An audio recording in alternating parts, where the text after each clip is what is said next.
Gaku Kitada est un nerd sans caractère qui a été admis dans une école prestigieuse grâce à une bourse d'études, en raison de son intelligence exceptionnelle. Gaku s'intéresse aux mathématiques depuis son enfance. C'est pratiquement la seule chose qu'il sait faire, ce qui lui a valu d'être sélectionné en premier. Son école l'a inscrit à l'examen annuel des Olympiades de mathématiques, espérant qu'il remporterait facilement le trophée, mais le jour de l'examen, notre garçon s'est bloqué et a littéralement laissé sa feuille de réponse vierge. Le lendemain, le directeur et d'autres membres du conseil d'administration l'ont confronté à ce sujet. Apparemment, l'école a toujours remporté la première place aux Olympiades de mathématiques depuis sa création, mais Gaku a brisé cette série de victoires, ce qui a vraiment énervé le directeur. Gaku voulait juste être un grand mathématicien moderne, mais maintenant, ses rêves ont été brisés.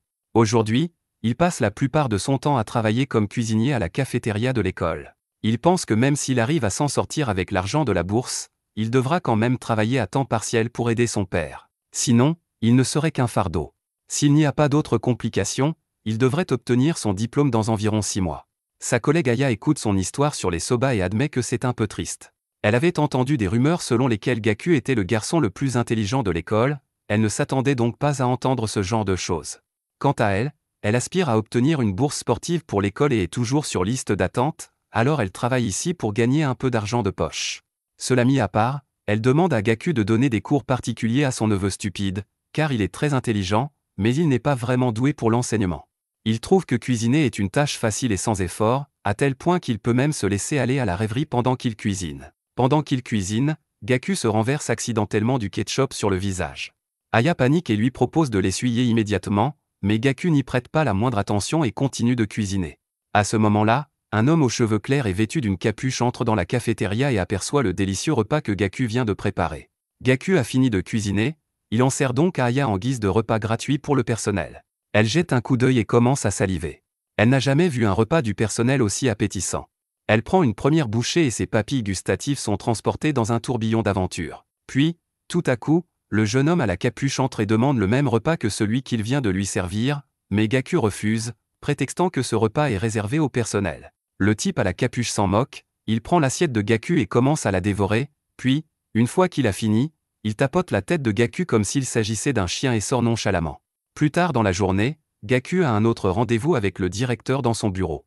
Il vient d'apprendre que Gaku a refusé de participer aux prochains concours olympiques de mathématiques. Gaku est le meilleur élève de l'école, et le directeur et le conseil d'administration estiment que ce serait l'occasion idéale pour lui de montrer la force de l'école et aussi une chance pour Gaku de se racheter après avoir échoué lors de la précédente compétition, mais Gaku a déjà pris sa décision. À cause de ce qui s'est passé lors de la dernière compétition, il estime qu'il n'a pas ce qu'il faut pour se démarquer dans les concours nationaux de mathématiques. Après avoir dit cela, Gaku s'excuse et sort. Le directeur est vraiment en colère. Il frappe du poing sur son bureau. En marchant dans le couloir, il croise un groupe de 3 jeunes gens, dont celui du milieu lui semble le plus familier. Avant qu'ils ne se croisent, le jeune homme au milieu demande à Gaku où se trouve le bureau du directeur. En le regardant de plus près, Gaku reconnaît le jeune homme qui est entré dans la cafétéria et lui a volé son repas. Il le met en garde de ne pas recommencer. Gaku lui demande dans quelle classe il est, et le jeune homme répond qu'il n'est pas étudiant ici. Il est en fait ici en tant que chef cuisinier. Apparemment, le directeur a invité plusieurs personnalités importantes pour un service de restauration, mais il cherche actuellement le directeur juste pour lui dire bonjour. Le type au milieu change soudainement d'avis et dit qu'il ne veut plus voir le directeur, il est plus intrigué de voir quel genre de personne est Gaku. Dans la scène suivante, on les voit tous les deux ensemble dans la cuisine. Le type s'excuse pour son comportement grossier de la journée et propose de lui préparer quelque chose à manger. Au fil de leur conversation, Gaku apprend que ce type n'a que 23 ans et qu'il possède déjà son propre restaurant. Il est vraiment envieux. Le type dit à Gaku de ne pas se sous-estimer. Gaku est assez intelligent pour passer l'examen des Olympiades de mathématiques. À ce moment-là, Gaku reçoit un appel téléphonique de son père surexcité, qui l'appelle juste pour lui demander comment ça se passe à l'école. Gaku répond à son père qu'il a réussi à maintenir ses notes et que, vu la situation, il devrait pouvoir entrer à l'université de Tokyo. Il promet à son père qu'il trouvera un emploi bien rémunéré après avoir obtenu son diplôme, mais son père lui dit de ne pas s'inquiéter à ce sujet. Il souhaite que Gaku obtienne un master et parte étudier à l'étranger. Il trouvera un moyen de financer ses études. Le père de Gaku sait à quel point son fils aimait les mathématiques quand il était enfant.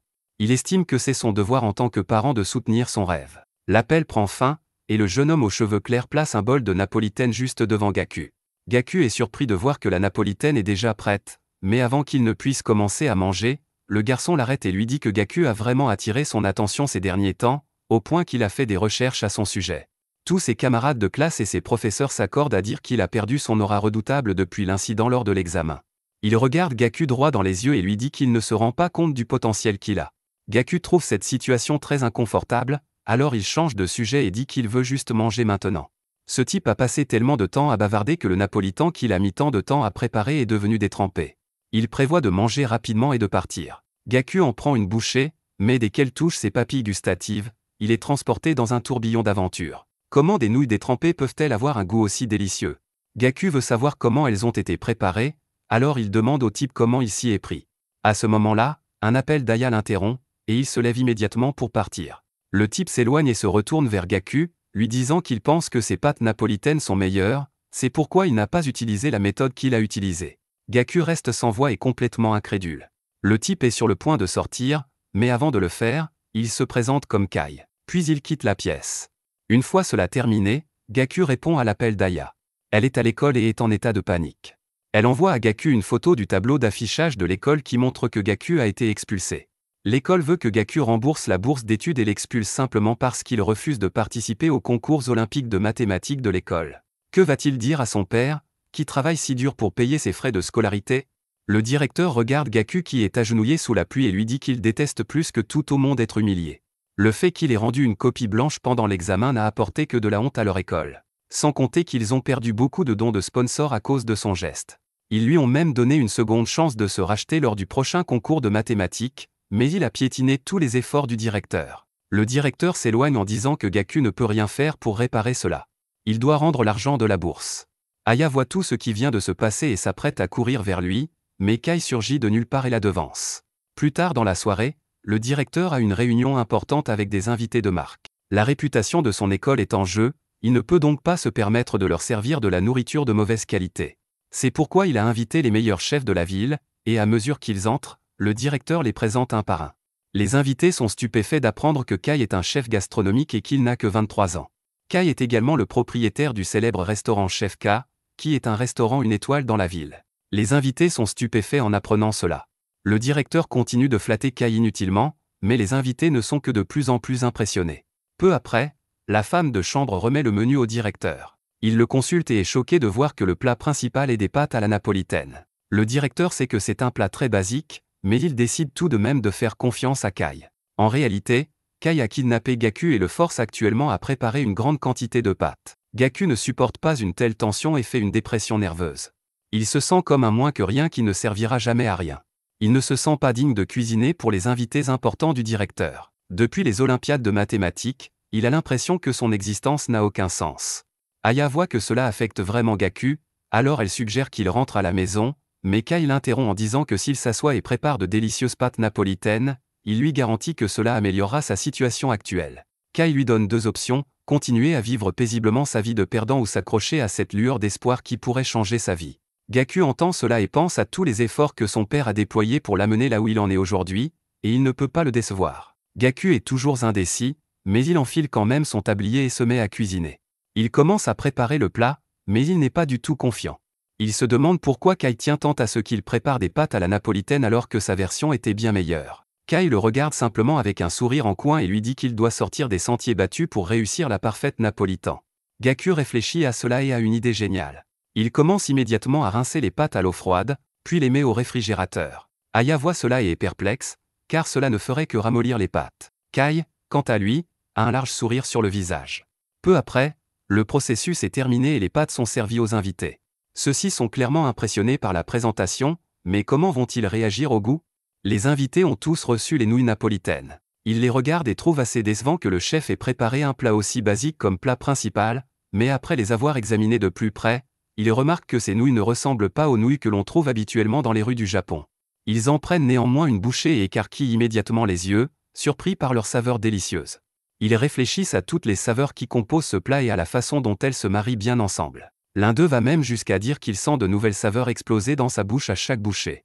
Cependant, l'un des invités arrogants déclare que le goût des pâtes est plutôt correct, mais qu'il préfère tout de même la cuisine haut de gamme. Notre homme baisse alors les yeux vers son assiette et est surpris de constater qu'il l'a déjà entièrement dévorée. Quant aux autres, cela leur donne un sentiment de nostalgie. Depuis leur enfance, le goût qui leur vient à l'esprit est celui d'une crème onctueuse idéale. Les nouilles napolitaines de Gaku avaient exactement ce goût. Le directeur regarde ses invités avec perplexité, se demandant pourquoi ils sont si absorbés par les nouilles. Pourquoi choisissent-ils de montrer leur humanité à un moment pareil? Mais néanmoins, le directeur sourit simplement, car il sait qu'il ne fait que les utiliser tous, et qu'il va très bientôt les abandonner. Puis, une fois que tout le monde a fini de manger, le directeur demande à chacun s'ils ont apprécié le repas. Ils répondent tous positivement, disant qu'ils ne s'attendaient pas à être émus par un plat aussi simple. Kai se penche alors et demande au directeur s'il serait possible d'appeler le chef qui a préparé les nouilles. Le directeur accepte, disant qu'il serait logique de le remercier d'avoir fait de son dîner avec les invités un tel succès, mais à ce moment-là, le directeur s'étouffe en voyant Gaku sortir lentement. Kai prend la parole et dit que lorsqu'il a rencontré Gaku pour la première fois, celui-ci avait déjà poussé la qualité des nouilles napolitaines à son maximum. Gaku avait parfaitement compris la commande des ingrédients. Il ajoute d'abord les oignons, puis, après la réaction de Maillard, il ajoute les saucisses bratwurst et les poivrons. Enfin, il ajoute les pâtes et les fait sauter avec du ketchup. Ce que Kai a trouvé le plus intéressant, c'est que Gaku met les pâtes d'un côté, puis verse le ketchup directement dans la poêle de l'autre côté. Cette méthode permet d'augmenter plus rapidement la température du ketchup, ce qui aide à obtenir un arôme de tomate parfait. Les invités du directeur entendent cela et sont totalement incrédules. Ils ne s'attendaient pas à ce qu'un détail aussi insignifiant fasse une telle différence. Une autre chose que Kai a trouvé intrigante est le fait que chaque fois que Gaku prépare un plat occidental, il règle toujours la température de la fourchette à exactement 45 degrés Celsius. C'est ce qui a étonné Kai dès leur première rencontre. Les invités y réfléchissent et admettent que lorsqu'ils ont pris la fourchette, elle était très chaude et agréable au toucher. Ils pensent que s'ils avaient eu une fourchette froide dans la main, ils se seraient sentis moins à l'aise. En somme, ils ne s'attendaient pas à ce que la température de la fourchette soit si importante. Kai mentionne qu'il chauffe également les fourchettes et les assiettes dans son restaurant, mais Gaku le fait de manière plus efficace. Kai ne cesse de faire l'éloge de Gaku depuis son arrivée, et Gaku commence honnêtement à se sentir un peu mal à l'aise, mais Kai lui dit que tout le monde n'aurait pas été capable de faire cela, ce qui signifie qu'il est spécial. Une autre chose était la texture des nouilles. Elles étaient si douces et raffinées. Pour obtenir ce résultat, Gaku explique qu'il a rincé les pâtes à l'eau froide après les avoir fait bouillir, puis les a marinées dans du vin rouge et du vinaigre avant de les mettre au réfrigérateur. Les invités sont encore plus impressionnés par le génie de Gaku, mais celui-ci ne veut pas s'attribuer tout le mérite, alors il avoue qu'il n'a découvert cette méthode que lorsque Kai lui a préparé des pâtes à la napolitaine. Kai admet également qu'il a intentionnellement fait attendre Gaku un moment avant de manger afin que les pâtes deviennent molles. Après avoir entendu tout cela, ils regardent tous Gaku avec une profonde incrédulité. Le directeur transpire abondamment, il n'en croit pas ses yeux. Gaku prépare ses plats avec des calculs et une théorie méticuleux, ce qui le distingue des autres chefs. Gaku est désormais considéré comme un symbole de l'éducation à la Wells Academy. Kai explique alors que c'est précisément la raison pour laquelle le directeur souhaite le leur présenter. Ses invités entendent cela et s'enthousiasment immédiatement. Ils commencent à féliciter le directeur et vont même jusqu'à dire qu'ils vont augmenter les subventions et le financement de l'école uniquement pour Gaku.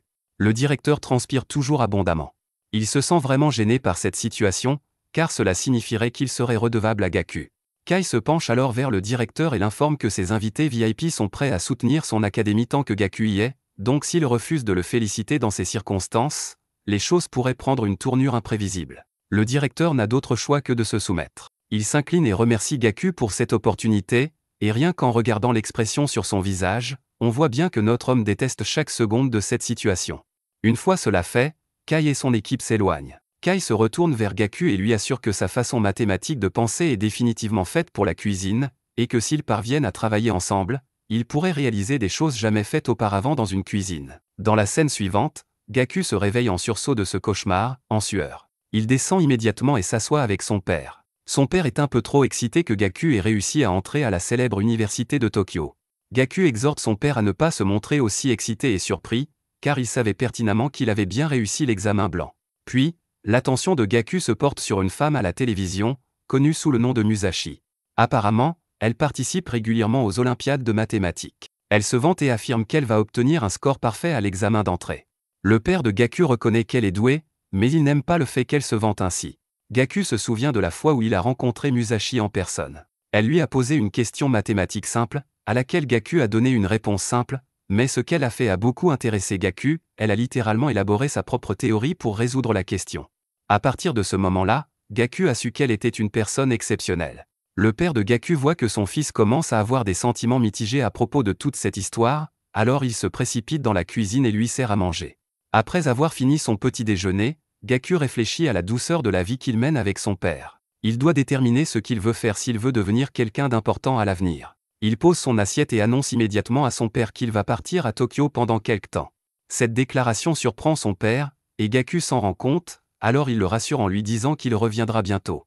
Son père n'est pas tout à fait sûr de ce qu'il a en tête, mais il lui dit quand même d'y aller, car il sait que c'est quelque chose qu'il doit découvrir par lui-même. Cela dit, Gaku passe toute la journée à voyager seul au cœur de Tokyo à la recherche de ce qui comblera son désir le plus cher. Il arrive au restaurant de Kai et est accueilli par Hana, la sous-chef. Elle reconnaît immédiatement Gaku comme étant celui qui a créé les célèbres nouilles napolitaines. Elle se dirige vers la cave à vin et lui offre un verre. Alors que Gaku tient son verre, elle lui explique que la température de tous les verres, assiettes et poignées de porte a été soigneusement ajustée pour offrir un confort et une fraîcheur au toucher.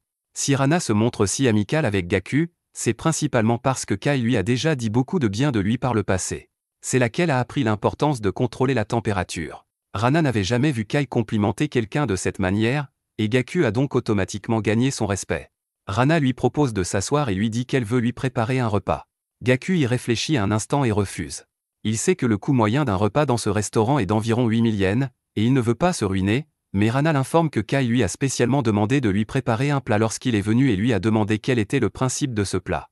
Les ordres de Kai étaient les suivants: si Gaku parvient à la convaincre avec sa théorie, il doit rester ici et attendre son retour. Sinon, il doit prendre ses frais de transport et partir immédiatement. Hana s'approche de lui et pose une assiette magnifiquement décorée. Il est tellement surpris par la présentation qu'il ne peut que la regarder, mais avant qu'il ne puisse commencer à manger, Hana décide d'être brutalement honnête et dit à Gaku qu'il lui sera impossible de devenir chef dans ce genre de restaurant. Le monde culinaire est un endroit vraiment effrayant, et elle ne pense pas qu'une personne comme lui, qui n'est pas ambitieuse, soit faite pour cela. Puis, tout à coup, Gaku l'interrompt et lui demande poliment d'arrêter de bavarder afin qu'il puisse enfin goûter le plat. Il en prend une bouchée et est transporté dans un tourbillon de saveurs. Quelques secondes plus tard, il devine facilement que le plat est principalement composé de crabes. Il trouve très intéressant qu'elle ait associé du porc et du crabe dans ce plat.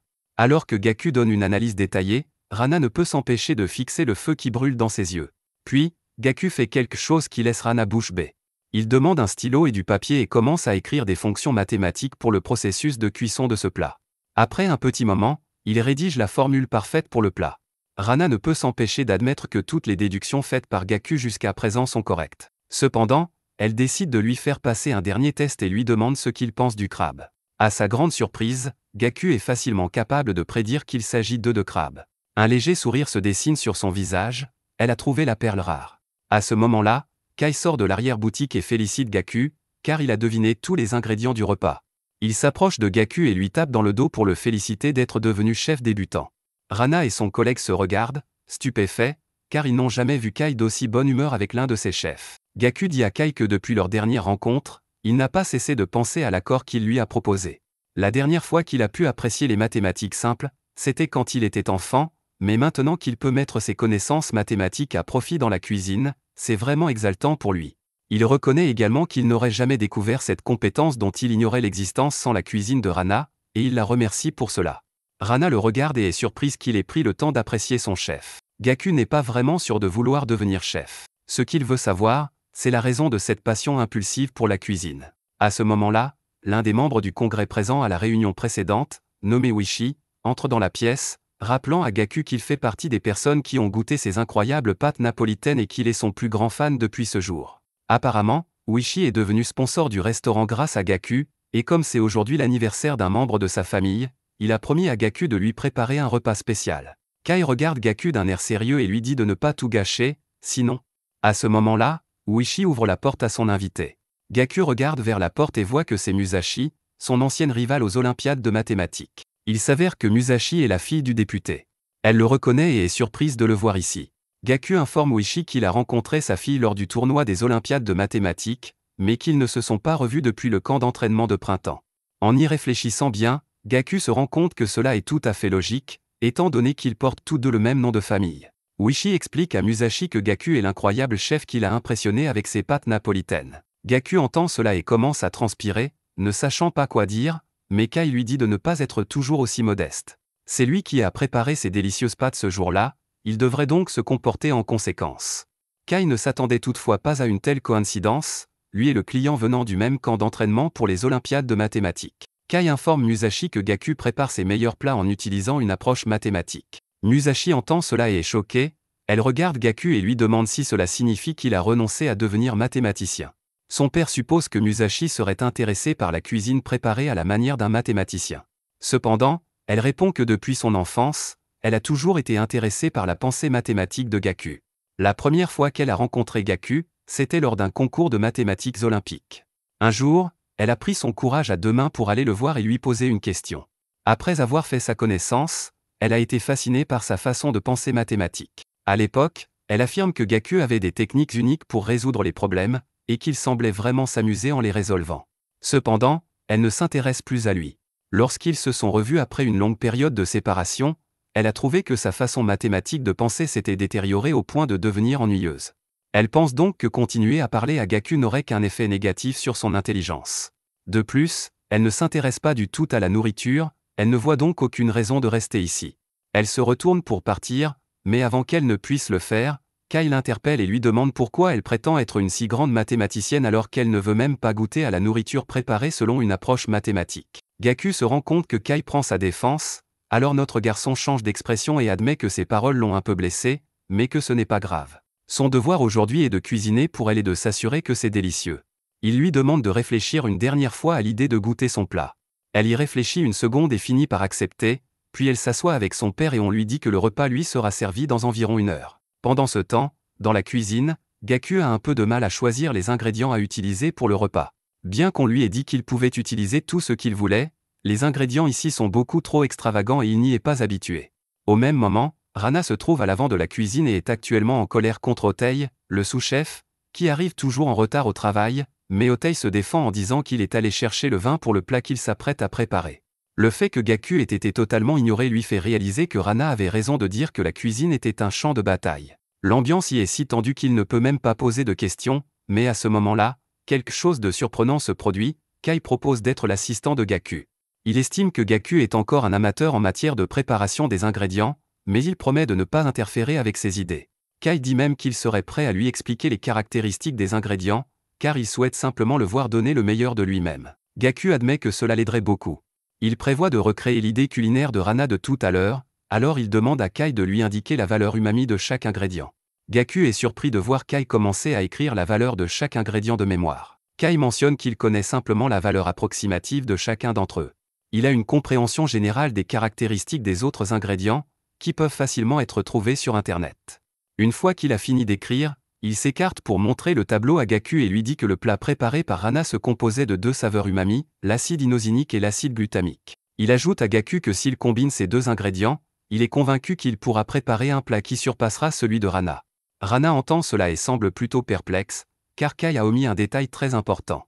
Kai se retourne vers elle et lui fait signe de ne rien dire. Il s'agit d'un simple test qu'il fait passer à Gaku, mais celui-ci comprend immédiatement et affirme qu'il y a certainement plus de 2 composants umami.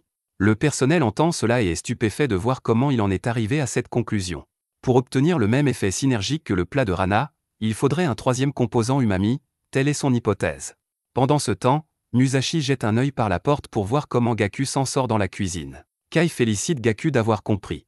Kai a volontairement omis de mentionner le 3e composant, car il voulait que Gaku réfléchisse et trouve la réponse par lui-même. S'il n'était pas parvenu à cette conclusion, cela aurait signifié qu'il se contentait de copier la recette de Rana, et dans ce cas, il aurait simplement dit à Gaku de dégager. Cela dit, Rana verse un peu de bouillon d'huître dans une assiette pour que Gaku le goûte. Il en prend une gorgée et s'étouffe presque lorsqu'il se rend compte que la formule qu'il vient de donner pour la recette ne tient pas la route. Rana lui explique qu'il s'agit d'un double piège tendu par Kai. Le bouillon d'huître a été ajouté uniquement pour imiter l'effet de synergie, c'était juste un ajout inutile pour déstabiliser Gaku.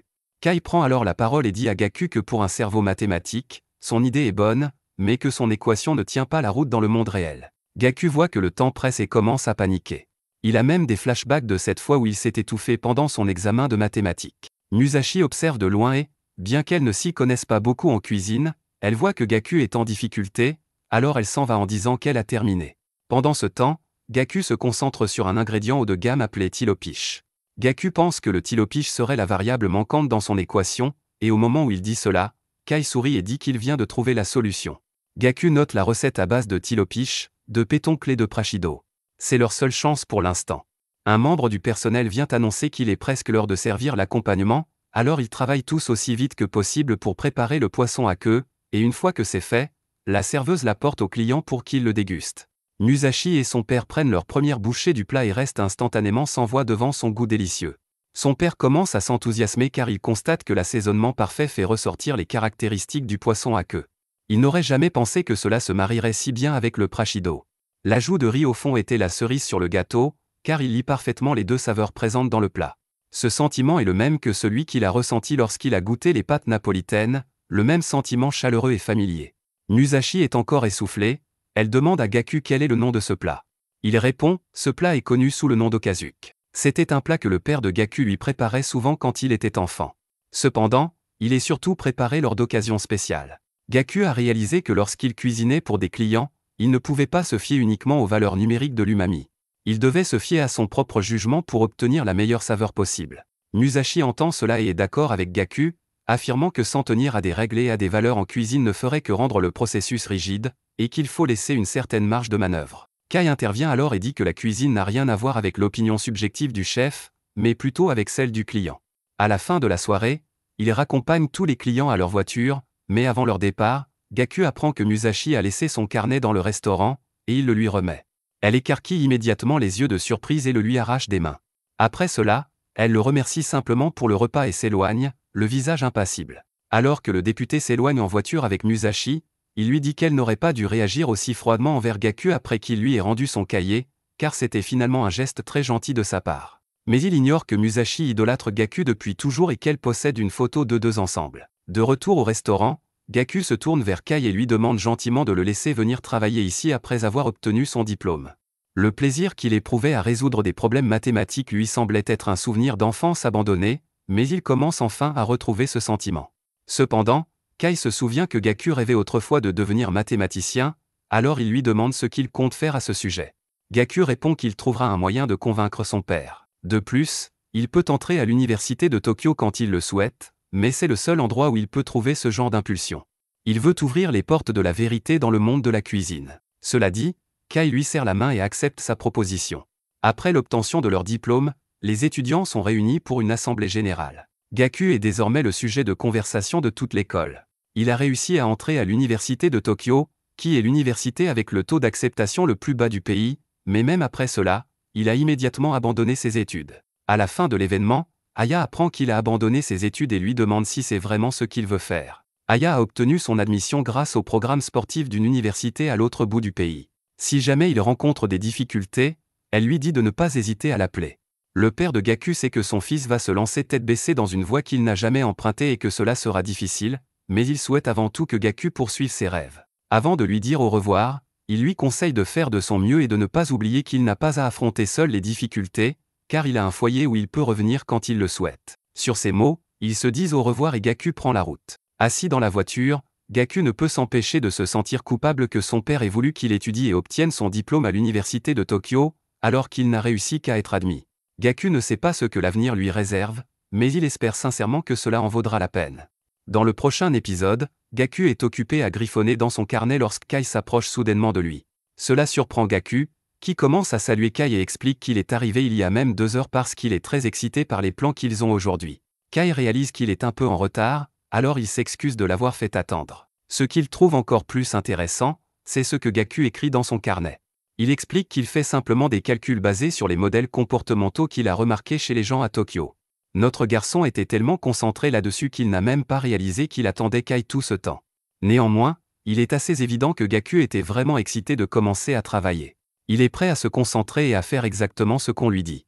Kai apprécie sa motivation, mais lui demande tout de même de se calmer un peu.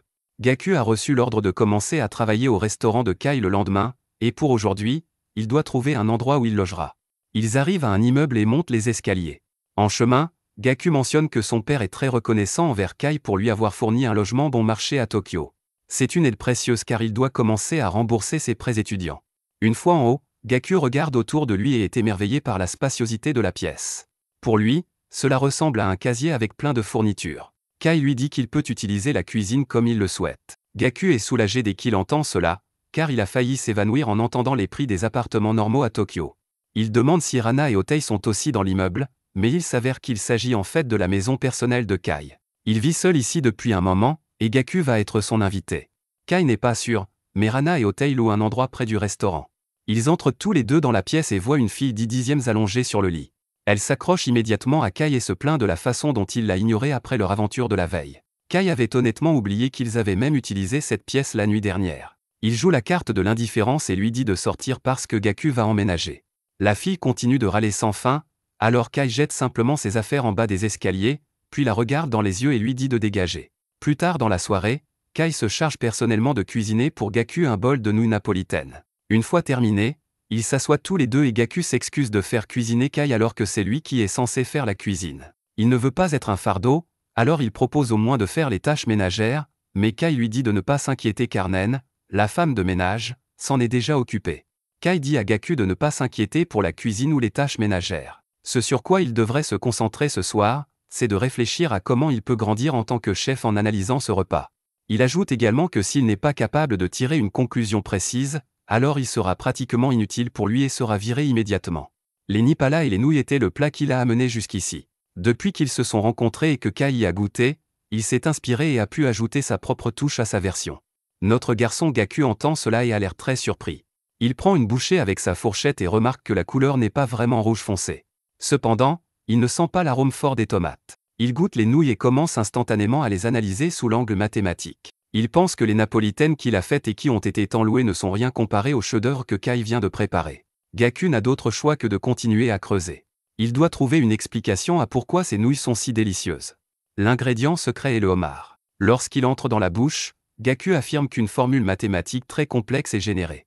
Gaku ouvre grand les yeux en réalisant que même avec sa façon de penser mathématique, aucune des recettes qu'il a jamais utilisées ne pourrait avoir un goût aussi bon. Kai entend cela et affiche un sourire narquois en lui disant que cela signifie que son cerveau est inutile dans ce cas. Kai a toujours voulu qu'il ouvre la porte de la vérité avec la cuisine, c'est pourquoi il a demandé à devenir son bras droit. Le monde de la cuisine est sans égal et sans précédent, donc s'il ne poursuit pas un sentiment de familiarité, il n'a aucune chance de devenir un chef. Sa première tâche est de préparer des repas pour tout le personnel et de s'assurer qu'ils sont satisfaits. Kai ne peut pas le laisser servir les clients n'importe comment, il doit d'abord apprendre les bases. Cette tâche va être un peu délicate car les employés sont naturellement difficiles, donc il va être très dur de les satisfaire. Sa mission est d'obtenir une note passable de tout le monde en l'espace d'une semaine. La plupart des gens à qui Kai a donné cette tâche échouent généralement. Ainsi, si Gaku est incapable de remplir les conditions, Kai le virera sur le champ. Cependant, avant de partir, Kai lui donne un conseil, disant que poursuivre un sentiment de familiarité dans la cuisine ne le mènera pas loin. Bien que Gaku ait naturellement du talent pour la cuisine, il est clair que Kai veut simplement le dévorer. Cela dit, Gaku se ressaisit et affiche un grand sourire, disant qu'il est vraiment excité de mener à bien cette tâche. Cet après-midi-là, Nen donne à Gaku son uniforme de chef, mais il est un peu déçu car il a reçu un uniforme blanc ringard. Alors que la plupart des chefs cool qu'il voit à la télé portent des uniformes noirs. Nen informe Gaku qu'il est toujours un stagiaire ici et que tous les stagiaires doivent porter l'uniforme blanc. Juste à ce moment, Rana entre avec sa poitrine découverte. Elle prévoyait d'utiliser cette pièce pour se changer et ne s'attendait pas à ce que quelqu'un d'autre soit là. Gaku se retourne nerveusement pendant que Rana s'habille. Cela dit, il se dirige vers la cuisine et en chemin, il affirme avec confiance qu'il va préparer un repas délicieux dès le début et obtenir l'approbation de tous. Peu après, il arrive à la cuisine. Il regarde autour de lui et commence lentement à être intimidé en voyant tant de chefs talentueux dans la même pièce que lui. Il réfléchit pendant quelques secondes et rassemble son courage pour se présenter à eux, disant qu'il sera sous leur responsabilité pour la semaine à venir. Un des chefs veut tester les capacités de Gaku, alors il lui donne des pommes de terre et lui dit de les couper en dés et en brunoise.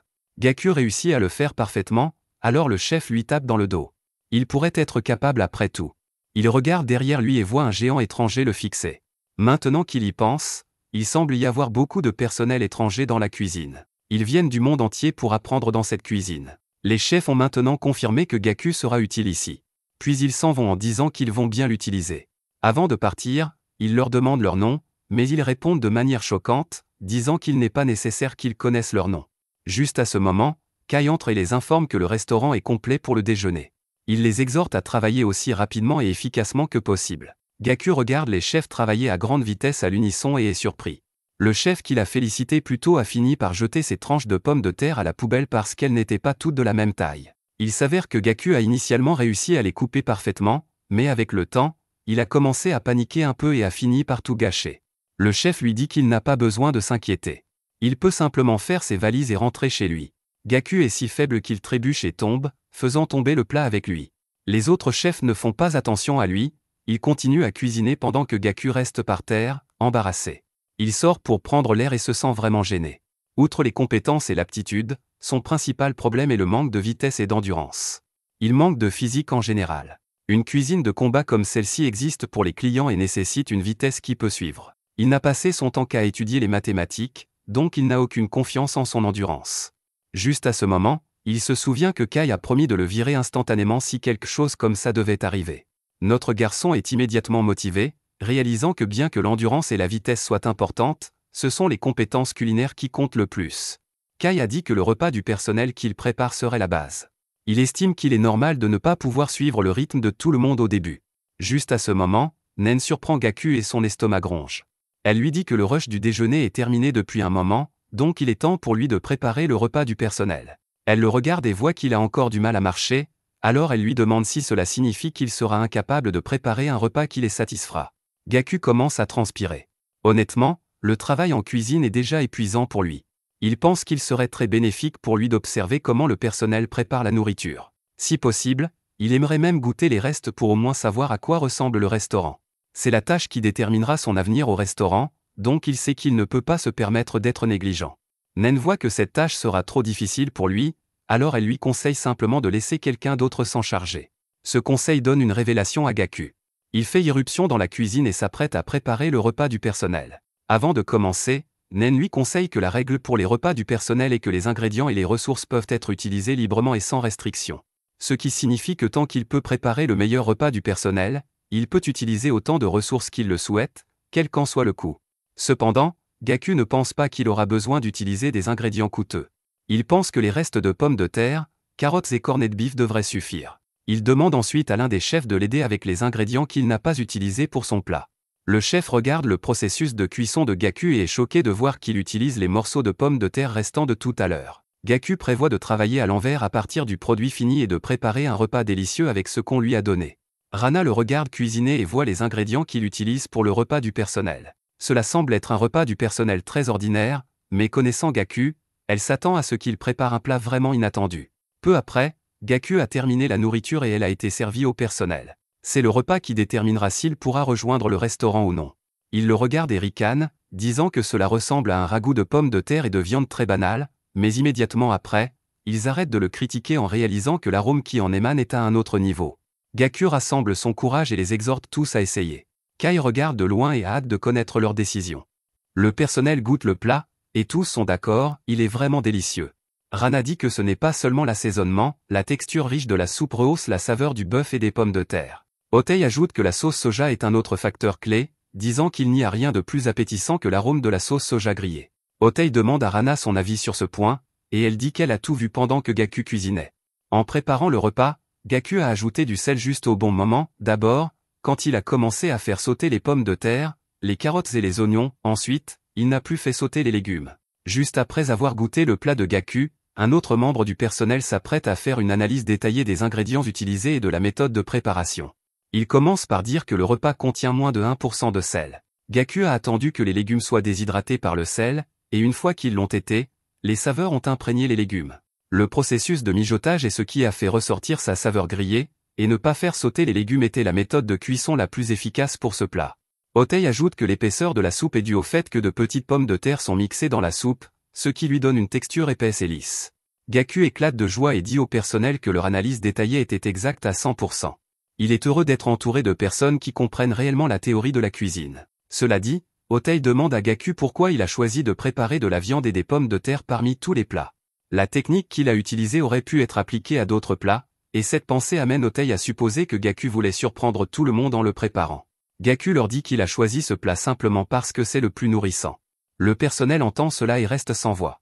Lorsque Gaku est arrivé, il a été surpris par la rapidité du rythme de la cuisine. Il savait qu'il ne tiendrait pas longtemps s'il continuait comme ça, mais c'est à ce moment-là que Nana lui a dit qu'il n'était pas le seul à être fatigué, tout le personnel du restaurant serait épuisé, ce qui signifie que tous ceux qui devaient manger le repas du personnel seraient épuisés. Bien que des ingrédients de haute qualité soient à sa disposition, Gaku voulait quand même préparer un plat qui rappelle la maison. C'est pourquoi il a décidé de préparer le symbole traditionnel du plat fait maison, le ragoût de pommes de terre et de viande. Il a trouvé la réponse pour rendre ce plat délicieux. Tout ce qu'il avait à faire était de travailler à l'envers pour faire ressortir la saveur cachée du ragoût de pommes de terre et de viande, un plat dont il était certain qu'il réchaufferait le cœur de tout le monde. Environ 10 minutes plus tard, Nen se tient devant le personnel et leur dit qu'il est temps de commencer à voter pour le repas de Gaku aujourd'hui. Gaku sourit, s'attendant à ce que ce soit un passage facile pour lui, mais parmi tous les gens présents, seulement 2 personnes finissent par voter pour lui, ce qui signifie que Gaku a échoué. Gaku est dans une incrédulité totale. Kai se tient derrière et lui rappelle qu'il n'a qu'une semaine pour faire ses preuves, sinon il est viré. Otei s'approche de Gaku et lui dit qu'il n'était pas nécessaire de préparer un repas nourrissant car personne ne l'avait demandé. Otei considère le monde de la cuisine comme n'étant rien d'autre qu'une zone de guerre brutale. En tant que chef, ils n'ont pas besoin de la nourriture des repas faits maison, ils ont soif d'inspiration et d'indices dans le repas du personnel. Otei estime que le style de cuisine de Gaku ne sera jamais utile sur la ligne de front du monde culinaire, alors il dit que Gaku ne sera jamais fait pour être un chef. Avant de partir, Gaku l'appelle et admet que son plat n'a pas ce qu'il recherche, mais tout le monde a dit que c'était délicieux. Il pense que ça devrait aller tant que la nourriture est délicieuse.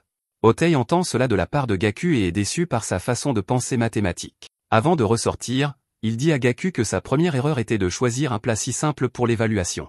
5 jours après cela, Gaku était dans un état de confusion. Il ne savait pas quoi faire d'autre à ce stade. Il a utilisé des ingrédients de haute qualité comme demandé, mais chaque fois, il lui disait que ce n'était pas assez bon et jetait tout à la poubelle. En plus de cela, il y a beaucoup de travail auquel il n'est pas habitué, alors il n'arrêtait pas de faire des erreurs et de se faire crier dessus par Otei. Il ne reste que 2 jours à Gaku, son temps est compté. Juste à ce moment, il reçoit un message de son père. Il remonte la conversation et réalise qu'il a été tellement occupé par le restaurant qu'il n'a même pas pu répondre à son père à chaque fois qu'il envoyait un message. Gaku lit les messages réconfortants et commence à se sentir un peu mal à l'aise. Et s'il finissait par le décevoir après tout ça? Gaku entend alors une voix familière l'appeler. Il lève les yeux et voit que c'est son vieux copain, Wumi. On dirait qu'elle a eu un petit accident et doit utiliser des béquilles pour le moment. Elle est venue jusqu'ici pour chercher Gaku puisqu'elle avait entendu que son restaurant était dans les environs, mais elle ne s'attendait pas à le trouver. Elle l'accuse de paresser, mais Gaku lui dit que le restaurant est fermé pour le moment, il n'ouvre que le mercredi soir. Ils s'assoient tous les deux sur le banc, où elle raconte à Gaku comment sa vie s'est passée depuis la remise des diplômes. Elle s'entraîne depuis mars, mais tous ses concurrents ont plusieurs longueurs d'avance sur elle. Dès le premier jour, elle s'est sentie sans espoir à cause de la différence de niveau, mais la natation est la seule chose qu'elle sait faire, alors elle a continué à s'entraîner jusqu'à ce que son corps ne suive plus. Elle a fini par se déchirer gravement le ménisque. Elle devrait être de retour après 2 mois de guérison, mais en attendant, elle doit utiliser ses béquilles pour se déplacer. Cela dit, Wumi avait le pressentiment qu'elle pourrait tomber sur Gaku, alors elle lui a préparé un déjeuner à l'avance. Avec sa blessure, elle n'avait littéralement rien de mieux à faire, alors elle a commencé à cuisiner. Gaku la remercie pour la nourriture et y goûte. La saveur incroyable le surprend, et Wumi voit qu'il reconnaît le goût. Ce plat est un plat local appelé miso. Sa grand-mère lui en a donné quand elle est venue pour la première fois à Tokyo, alors elle a pensé en préparer pour Gaku.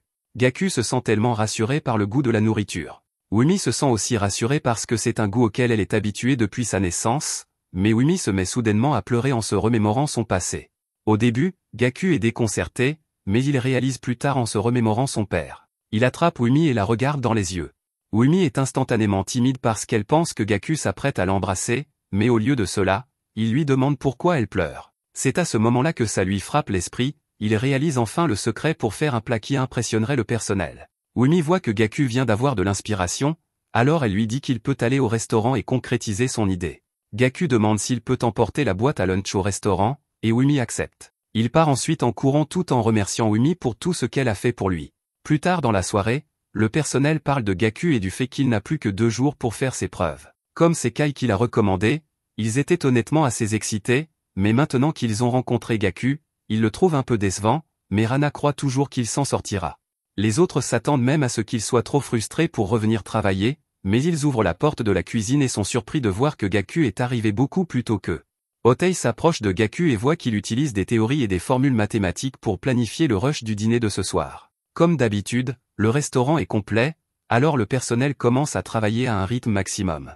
Ife et les autres remarquent rapidement que Gaku n'est plus aussi lent dans la cuisine qu'avant, il est beaucoup plus rapide et efficace dans ses tâches. Otei jette un coup d'œil au cahier de Gaku et voit que c'est son modèle mathématique qui l'aide à se déplacer aussi librement. À ce stade, Gaku réalise que le premier jour, il était surpris par le rythme rapide de tout le monde dans la cuisine. Par habitude, il voulait trouver une formule et un modèle dans les mouvements du personnel, et c'était sa plus grande erreur. Il réalise qu'il ne peut pas se concentrer uniquement sur les mouvements du personnel, il doit aussi observer le mouvement du plat, puis le recapturer avec des coordonnées polaires. S'il maîtrise ce mouvement, il est certain qu'il sera en avance sur tout le monde ici. Otei voit à quel point ces mouvements sont rapides et n'en croit pas ses yeux, mais tous ces mouvements rapides affectent vraiment le corps de Gaku, il commence à ralentir à nouveau. Il marche un moment et glisse presque, mais Otei le rattrape, admettant qu'il a vraiment dépassé ses attentes aujourd'hui. Cependant, son conseil à Gaku est de laisser son corps apprendre à se battre et ne pas compter uniquement sur les données. Gaku admet que ce que dit Otei est vrai, cependant, il pense qu'il ira bien tant qu'il aura ces données. Otei entend cela et frissonne de choc. Gaku demande à Otei de lui donner un peu plus de temps pour entraîner ses mouvements. Il pense qu'améliorer l'efficacité de la cuisine est quelque chose qui vaut la peine d'être examiné. À la fin de la soirée, l'heure du dîner est terminée, donc tous les clients sont rentrés chez eux, et tout le personnel est impatient de découvrir ce que Gaku va préparer pour le repas du personnel. Que Gaku comprenne la théorie, c'est bien, mais ce qui détermine son avenir au restaurant, c'est le repas du personnel. Otei admet que le ragoût de pommes de terre et de viande qu'il a préparé le premier jour était un plat vraiment délicieux, mais il a quand même échoué parce qu'il n'a pas obtenu l'approbation de tous. Otei rappelle à Gaku qu'aujourd'hui et demain sont ses dernières chances de faire ses preuves. Cependant, Gaku a tellement confiance en lui qu'il dit qu'il n'a même pas besoin de demain. Kai entend cela et est curieux de savoir d'où Gaku tire sa confiance, alors il lui demande quel sera le thème du repas d'aujourd'hui. Gaku répond hardiment que le thème sera la nostalgie. Tout le monde frissonne de choc au moment où ils entendent cela. Entendre cela excite Kai, alors il dit qu'il veut regarder le processus de fabrication du plat par Gaku. Cependant, il veut être le seul à observer aux côtés de Gaku. Kai se souvient que Gaku a dit qu'il n'aurait même pas besoin de la chance de demain, alors il lui dit que s'il ne réussit pas aujourd'hui, ce sera son dernier jour dans cette cuisine. Dehors, les autres chefs parlent de Gaku et sentent qu'il a réalisé pourquoi le ragoût de pommes de terre et de viande du premier jour n'a pas obtenu l'approbation de tous. Le fait qu'il ait parlé de nostalgie ne fait que le prouver. Pendant ce temps, Gaku a commencé à préparer son plat pendant que Kai regarde. En cuisinant, Gaku reconnaît que jusqu'à présent, il n'a jamais regardé les gens de près. Il y a beaucoup d'étrangers parmi le personnel, donc il n'a jamais considéré la nourriture typique de leur ville natale. Au lieu de cela, il avait précédemment choisi de préparer des plats japonais génériques. Kai entend cela et applaudit Gaku d'avoir enfin compris. Pour devenir un bon chef, il doit se débarrasser de la vision subjective japonaise. Pour que Gaku réussisse aujourd'hui, il doit éviter la nourriture en soupe de chaque pays, mais doit aussi faire un plat que le personnel étranger peut accepter et finir. Ayant cela à l'esprit, Kai est curieux de savoir quel type d'ingrédients Gaku utilisera pour son repas. Gaku lui montre le bol d'ingrédients, et Kai crie d'excitation pure. Environ 30 minutes plus tard, les plats ont été dressés et servis au personnel. Le personnel examine l'assiette attentivement et n'est pas capable de l'identifier immédiatement. Cependant, l'arôme attire rapidement leur attention. Otei est le premier à attaquer son assiette, et les autres suivent peu après lui. Ils en prennent une bouchée et sont dans une incrédulité totale face à son délicieux goût. Le filet de bœuf trempé dans la purée de légumes fait la combinaison parfaite, mais après un petit moment, il réalise qu'il y a aussi de la pomme de terre dans le plat, ce qui signifie que Gaku a une fois de plus fait un ragoût de pommes de terre et de viande. L'instant d'après, un membre du personnel prend une bouchée du plat de Gaku, et ses yeux s'écarquillent de surprise, même si ce n'est rien de plus qu'un simple ragoût de pommes de terre et de viande, le goût convient parfaitement à son palais, même en tant que Chinois qui a utilisé les saveurs de son propre pays. Un autre membre du personnel prend rapidement la parole aussi, disant que ce qu'elle trouve incroyable, c'est comment le filet de bœuf fond complètement dans sa bouche, libérant une saveur profonde et concentrée d'oignons et de sauce soja. Gaku confirme leurs observations, expliquant qu'il a laissé le filet de bœuf s'imprégner pleinement de l'essence du ragoût de pommes de terre et de viande. D'abord, il a préparé un bouillon fait avec de la bonite séchée et du varech. Ensuite, il a laissé le bœuf mijoter lentement avec de la sauce soja et du mirin pour qu'il absorbe la richesse du ragoût. À ce moment-là, Kai commence à expliquer plus en détail. Il dit que dans le ragoût de viande et de pommes de terre à la japonaise, chaque ingrédient peut généralement être mangé tel quel, mais lorsque le plat est préparé à l'étranger, il existe d'autres moyens de faire ressortir la saveur. Par exemple, vous pouvez infuser le goût directement dans la viande dès le début, vous placez la viande dans un sac sous vide, versez le bouillon pour mariner, puis chauffez le sac dans de l'eau chaude réglée précisément à 56 degrés Celsius. Gaku ajoute à cette explication, soulignant que parce qu'il a utilisé du filet, la saveur du bouillon a pu pénétrer la viande uniformément. La texture du filet lui permet d'aspirer l'air et facilite l'absorption complète du bouillon. Kai mentionne également que Gaku avait initialement prévu d'utiliser un thermomètre pour mesurer soigneusement la température, mais il lui a dit qu'ils avaient déjà une machine à bain-marie, alors il l'a laissé l'utiliser à la place. En entendant cela, Otei est incrédule. Il réalise que le filet de bœuf n'est pas seulement juteux, mais qu'il porte aussi la saveur imistakable du ragoût de pommes de terre et de viande. Naine est d'accord, disant que le fort arôme de pommes de terre grillées stimule instantanément son odorat.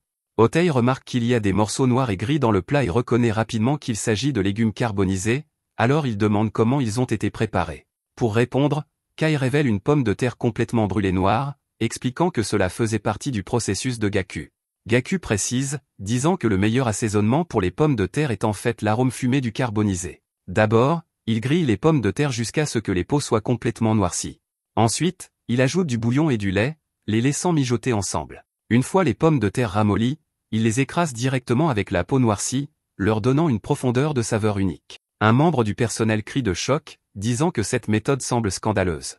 Pourtant, en même temps, il ne peut nier à quel point les pommes de terre sont délicieuses. Kai explique ensuite que la plupart des chefs ordinaires, en cuisinant pour des étrangers, essaieraient de préparer quelque chose de proche de la saveur locale de chaque pays, mais Gaku est différent.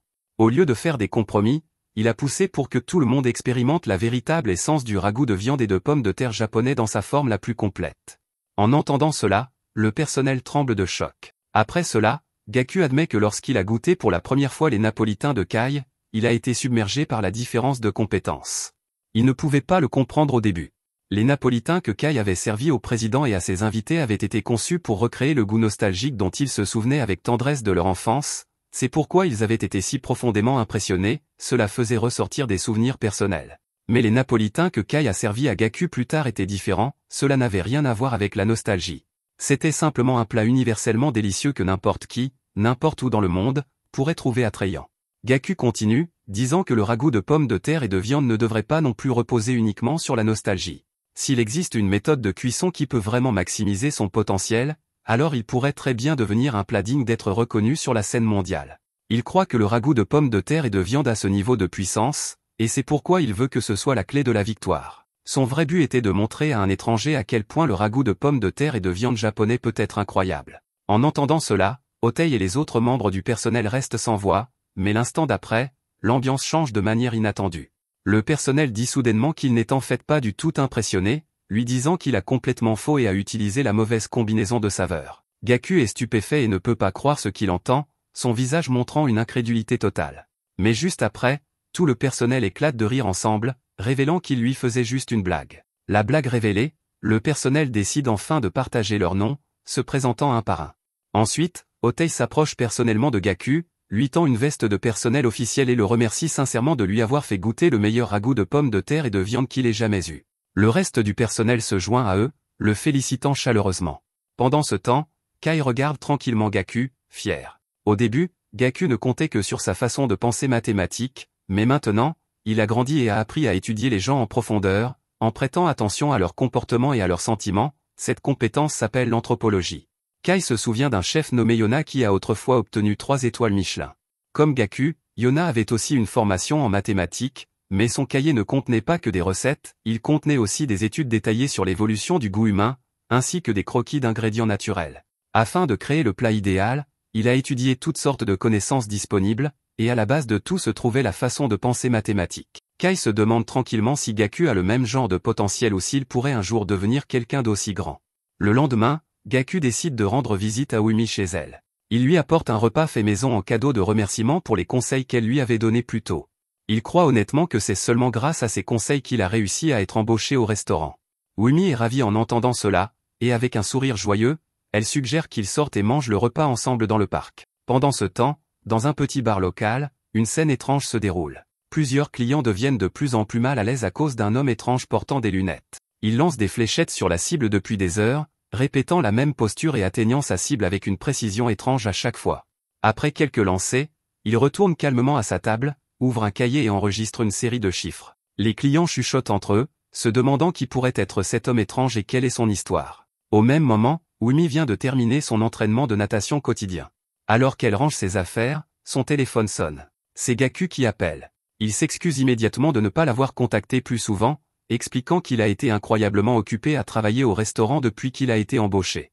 Curieuse, Umi demande s'il fait toujours les repas du personnel. Gaku lui raconte avec joie comment il a récemment fait un omuris surmonté d'une belle couche d'œufs moelleuses. Comme il s'y attendait, le personnel l'a encore plus apprécié que le ragoût de pommes de terre et de viande qu'il avait préparé plus tôt. Même Otei, difficile à impressionner, l'a félicité, disant que Gaku s'améliore de jour en jour. Entendre cela remplit Gaku de joie parce qu'il sent enfin que son travail acharné commence à porter ses fruits. Plus tard dans la nuit, Inu prend Gaku à part pour une discussion privée d'homme à homme. Avec un visage sérieux, il avoue qu'il a commencé à développer des sentiments pour Rana.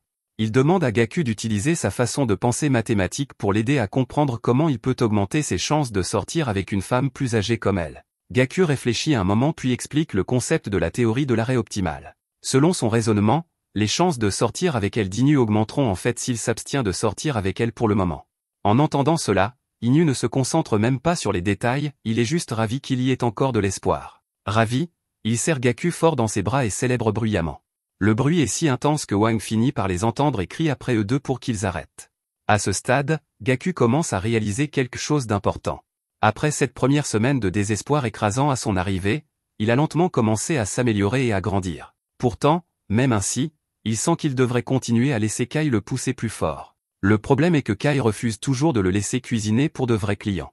Pour l'instant, tout ce que fait Gaku, c'est aider les autres chefs dans la cuisine et continuer à préparer des repas uniquement pour le personnel. Pour lui, cette situation ressemble exactement à ce qu'il a vécu quand il poursuivait les mathématiques, coincé dans la même position, incapable d'avancer. L'histoire revient ensuite au présent, où Gaku était encore au téléphone avec Wumi. Avec un visage légèrement fatigué, presque somnole, il lui avoue qu'il se sent toujours comme une personne inutile. Il lui dit qu'il finira probablement par n'être qu'un apprenti chef pour le reste de sa vie. Mais juste après avoir dit cela, il s'endort au milieu de la conversation, tenant toujours le téléphone. De l'autre côté, Wumi soupire de frustration, agacé qu'il se soit endormi avant même qu'elle ait eu la chance de lui dire ce qu'elle voulait lui dire. Pendant ce temps, dans le rêve de Gaku, Kai apparaît soudainement derrière lui.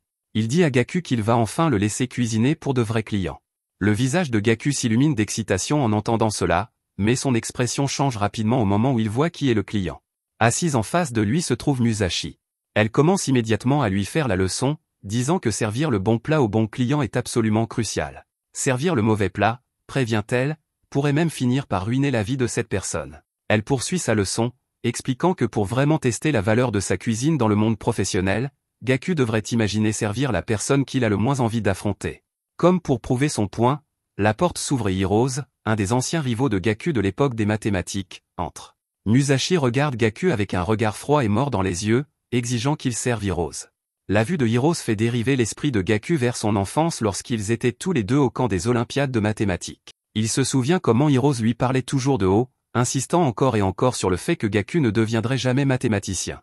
Ses souvenirs s'enfoncent profondément, et maintenant dans cette rencontre onirique, ils reviennent tous en force. Hirose commence à marcher lentement vers Gaku dans le rêve, ses pas délibérés et lourds. Mais juste avant qu'il ne puisse trop s'approcher, Kai apparaît, essayant de réveiller Gaku de son cauchemar. Même ainsi, Gaku ne se réveille pas, son corps se tordant encore d'inconfort. Rana remarque cela et suggère de lui apporter de l'eau pour l'aider, mais Kai lui dit calmement que tout va bien et qu'elle peut y aller maintenant, laissant les choses entre ses mains. Plus tard dans la nuit, Gaku se réveille enfin. La première chose qu'il voit est Kai toujours là dans le restaurant, assis à proximité. Gêné, Gaku se gratte au courlis la tête, réalisant qu'il a dû gémir dans son sommeil. Il marmonne qu'il faisait juste un rêve étrange. Essayant de secouer la gêne, Gaku remarque que Kai est occupé à cuisiner quelque chose. Curieux, il demande si Kai cuisine pour lui, et Kai confirme que oui. Quelques minutes plus tard, Kai pose une assiette fumante d'œufs sur du riz devant lui. Au moment où Gaku la voit, il reconnaît immédiatement qu'elle est basée sur le repas du personnel qu'il avait préparé plus tôt dans la journée. Il en prend une bouchée et instantanément ses yeux s'écarquillent de choc devant son goût délicieux, la différence est écrasante. Kai explique qu'il y a deux principales façons dont il a élevé le plat par rapport à celui que Gaku avait fait. La première est l'arôme. En préparant le repas, Kai a ajouté des truffes blanches finement râpées, qui libèrent un parfum enivrant qui transforme complètement l'expérience. La seconde est la texture. Kai explique que la sensation en bouche parfaite est atteinte lorsque le riz et les œufs se mélangent parfaitement en une bouchée lisse. Gaku mange plusieurs autres bouchées et réalise sans aucun doute que ce repas est à un niveau complètement différent de sa propre tentative. Les truffes blanches, souligne Kai, sont l'un des ingrédients clés ici.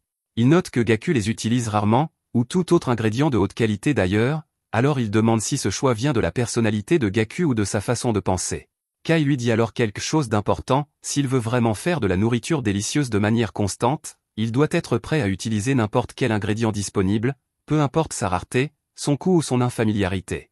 Rien ne devrait être interdit. Puis, avec une étincelle soudaine espiègle, Kai se penche plus près et demande à Gaku, à moitié en plaisantant mais à moitié sérieux, De qui exactement il rêve qui le fait gémir dans son sommeil? Gaku nie rapidement toute signification étrange derrière cela, insistant sur le fait que ce n'est pas ce que Kai pense. Il explique que son rêve concernait quelqu'un d'autre, son rival, un homme nommé Hirose. Quand Gaku était enfant, son plus grand souhait était de devenir mathématicien et de défier le monde de la vérité grâce aux chiffres, mais la personne qui a brisé ce rêve n'était autre que Hirose. Gaku se souvient de l'Olympiade de mathématiques où il n'a pas réussi à se qualifier. Lors de cette même compétition, Hirose non seulement est arrivé premier, mais a ensuite remporté la médaille d'or en tant que représentant officiel du Japon. Kai écoute, mais il ne comprend pas tout à fait le poids de ce que dit Gaku, alors il l'interrompt et lui dit d'aller straight to the point.